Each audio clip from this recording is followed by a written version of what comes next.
Next is the integrated water resources management, which lies in the three principles that together which acts as the overall frameworks in the integrating the three E's, that is equity, social equity, economic efficiency, and ecological sustainability. These are the three E's which has to be integrated for the frameworks. The first one, the social equity. The social equity, it is to ensure the equal access for the all the users, means the all the people must have to access to the water in order adequate to have the sufficient quantity and the quality, the participation in the water management by the all the stakeholders in the best way to ensure the equity. So that is about the social equity. Next, second one is the economic efficiency. In this economic efficiency, the water use is the core principle of integrated water resources management. In this, the water must be used within the maximum possible efficiency by bringing the greatest benefit to the greatest number of the users possible with the available finance, whatever the finance which is being available for that and for the water resources. So for the that will be the economical efficiency. And for the, if you see the ecological sustainability, it is for the to achieve the ecological sustainability, and current water use should has to be managed in a such a way that it doesn't have affects the future generation. Sustainability meaning it is the ability to maintain, that's all. Okay, that is the economical sustainability. If you see the structure, the management instruments, that has to be assessment and information and allocation instruments. So in the enabling environment, it is the policies, and it is the legislations.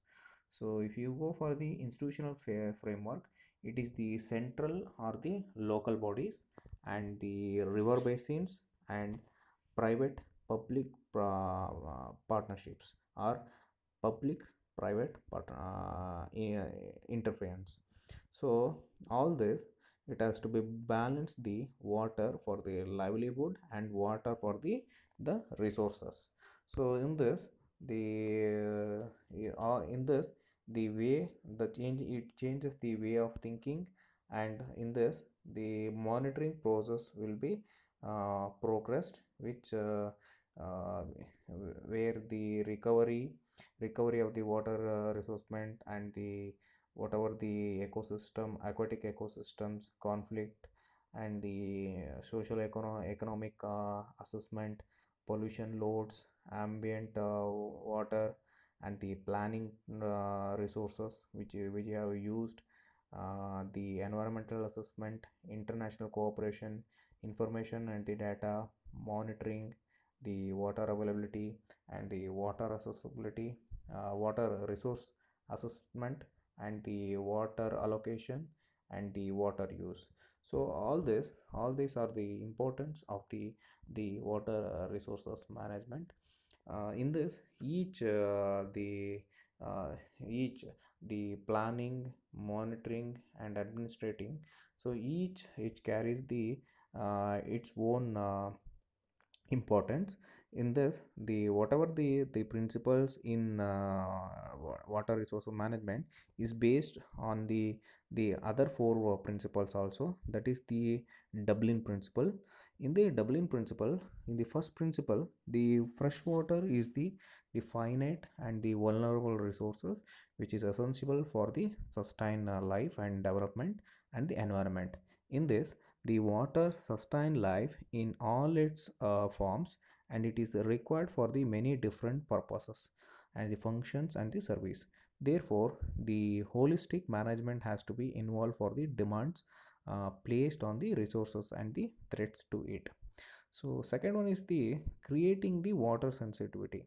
either political economical requirements or the coordinated the policy making to all the levels from the national ministers to the local government or the local bodies or communities. So another is there is also a need for mechanism in which to ensure that economic sector which decision makers to water cost and sustainability into account when it makes the production and the consumption choices. So these are the first principle, and second and the third principles I will take you in the next class.